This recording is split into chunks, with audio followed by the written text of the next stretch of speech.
Donald Trump quiere aplicar una de las reformas fiscales más sencillas, justas e inteligentes que podría aprobarse ahora mismo en la economía estadounidense. Veámoslo.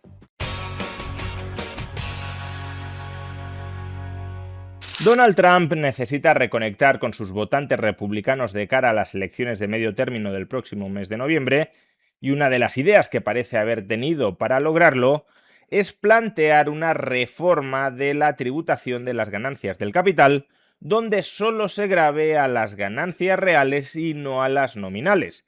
La diferencia, desde luego, no es menor, y es un mal que afecta no solo a los contribuyentes estadounidenses, sino también a los europeos, incluyendo los españoles.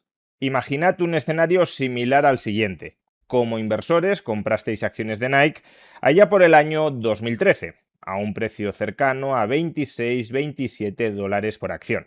Ahora mismo, como podéis observar, la acción ronda los 40 dólares después de haber caído desde 170 en el año 2021.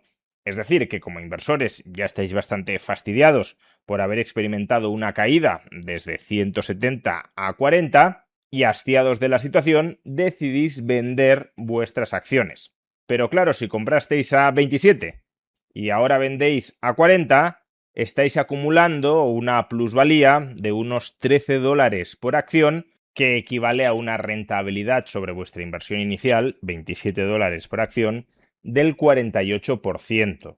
Es decir, que a lo largo de estos últimos 13 años habéis registrado una sustancial ganancia sobre vuestro capital, algo que, según la normativa fiscal de los Estados Unidos y también de España, habilita al fisco a cobraros un impuesto por las plusvalías cosechadas.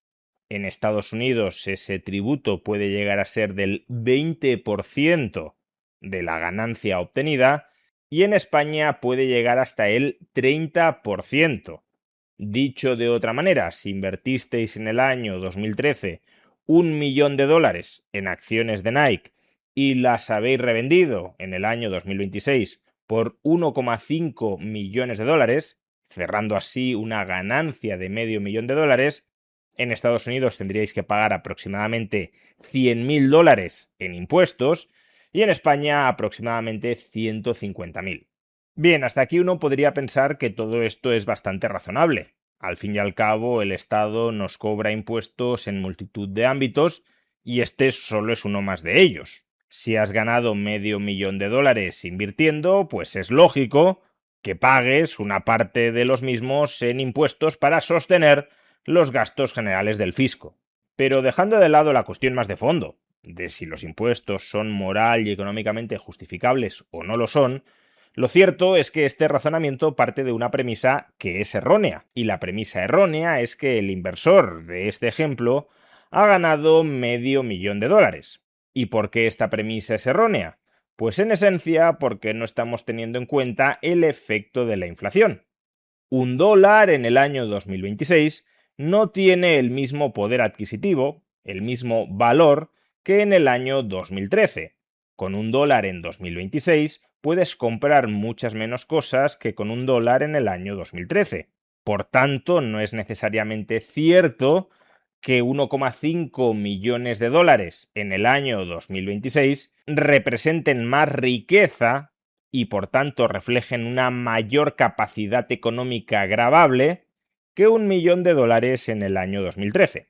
Y de hecho, si miramos la inflación acumulada en los Estados Unidos entre el año 2013 y el año 2026, veremos que esta asciende justamente al 48%, la revalorización nominal que le estábamos imputando a las acciones de Nike. Es decir, que toda la subida que han experimentado las acciones de Nike entre el año 2013 y el año 2026 únicamente refleja la pérdida de valor que ha sufrido el dólar durante ese mismo periodo. $40 por acción en el año 2026 son aproximadamente equivalentes a $27 por acción en el año 2013. Es decir, que el inversor que venda hoy las acciones de Nike compradas en 2013 no está ganando en realidad nada. En términos nominales sí, claro, pero creo que todos entendemos que si los precios se multiplican por 10 y nuestros salarios se multiplican por 2, no tenemos mayor poder adquisitivo, sino mucho menos. No somos más ricos, sino más pobres. Pues lo mismo con este inversor. Su ganancia nominal de $500.000 equivale a una ganancia real de $0. Y por tanto, obligarle a pagar $100.000 o $150.000 en el caso del fisco español a este inversor que en términos reales ha ganado $0 supone imponerle tributariamente un retorno negativo. Supone cobrarle impuestos por no haber ganado nada. Y eso es justamente lo que hacen nuestros sistemas tributarios actuales. Nos cobran impuestos sobre ganancias meramente nominales, es decir, nos cobran impuestos sobre la inflación que esos mismos estados generan, como si la inflación fuera una ganancia del inversor, cuando en realidad es una ganancia, señoreaje, que ha experimentado el Estado. Pues bien, la reforma que parece que va a proponer Donald Trump sobre las ganancias del capital se orienta precisamente en esta dirección. El fisco estadounidense ya no gravaría las ganancias nominales sobre el capital, sino las ganancias reales. Para calcular cuánto dinero has ganado en verdad, se descontará la inflación acumulada durante tu periodo de mantenimiento de esas acciones. En el ejemplo anterior que he puesto de Nike, el contribuyente estadounidense pasaría de pagar $100.000 a pagar $0.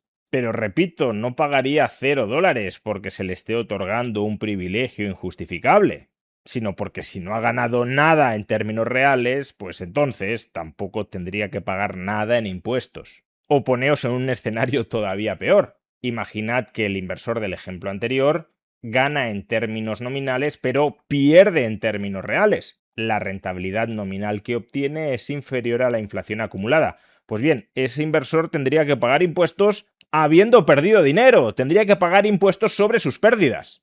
Pues eso es lo que se quiere evitar con esta reforma impositiva, maltratar de esta manera a las ganancias del capital. Y se quiere evitar esto en estos momentos porque la economía estadounidense está canina de financiación. Tanto el Tesoro emitiendo deuda pública cuanto las compañías estadounidenses vinculadas al sector de la inteligencia artificial necesitan de mucho ahorro para financiar sus gastos extraordinarios. Por eso OpenAI o Anthropic se están planteando salir a bolsa, para captar financiación mediante la emisión pública de acciones. Y claro, por la vía de mejorar el trato fiscal o de rebajar el maltrato fiscal sobre la inversión en capital, estás incentivando que más ahorro acuda a estas rondas de captación de financiación.